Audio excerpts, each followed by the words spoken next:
Hi everyone, and welcome to the Vane 0.019 update summary video, which is out now for the demo on Steam.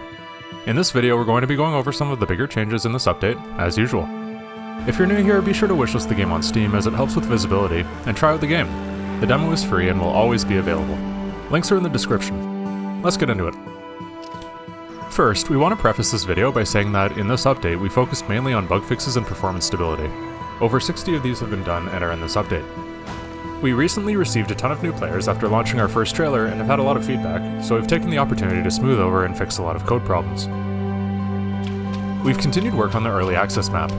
The area north of the demo's playable area has had considerable work done over the past few weeks. We've added a bunch of features for server admins. You can now enable an ESP letting you see players and items through walls, broadcast messages to all players, and spawn animals. We also added a bunch of server logs, like when a player kills someone or claims a utility cabinet. Locks now have various difficulties on them.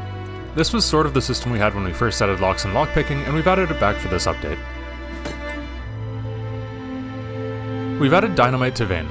You currently can't find it in the world, but it's there if you want to play with it. We've also added new explosion effects. Lights in houses and buildings are now wireable like other electronics.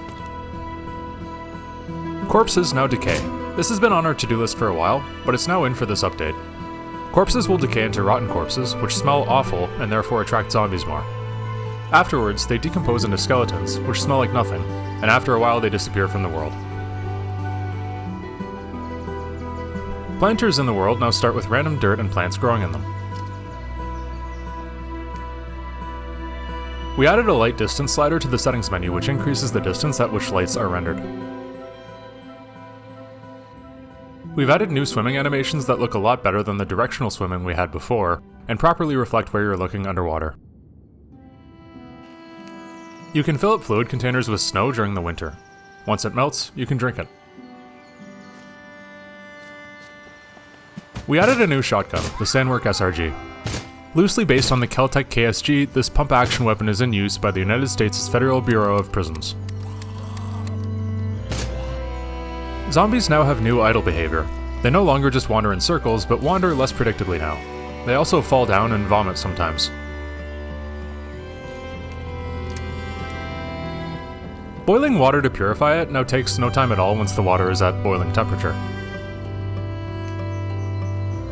Animals can now rest.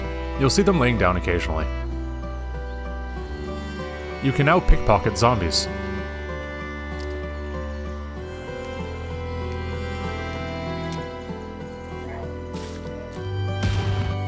We've added new rust effects to vehicles to replace our splotchy placeholder.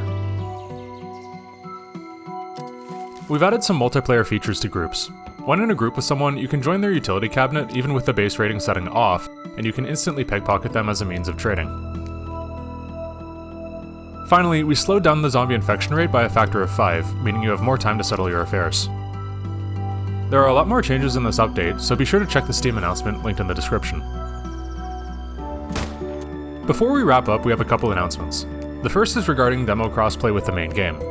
Unfortunately, we've hit a wall with this one as Steam-dedicated servers can't authenticate clients, that is, your game on your computer, running a different game, and this seems to be hard-coded. Because of this, we have to walk back our announcement of crossplay with the demo. You'll still be able to play multiplayer in the demo forever, but everyone will need to be playing the demo for that to work. In addition, save games will still be compatible and transferable between the demo and the main game.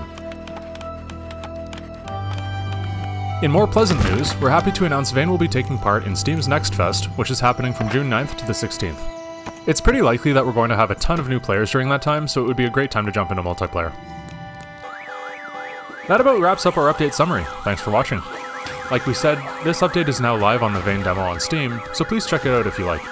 Remember to wishlist Vane if you haven't, and possibly leave a donation if you feel so inclined. They only ever go towards server bills and new art for the game.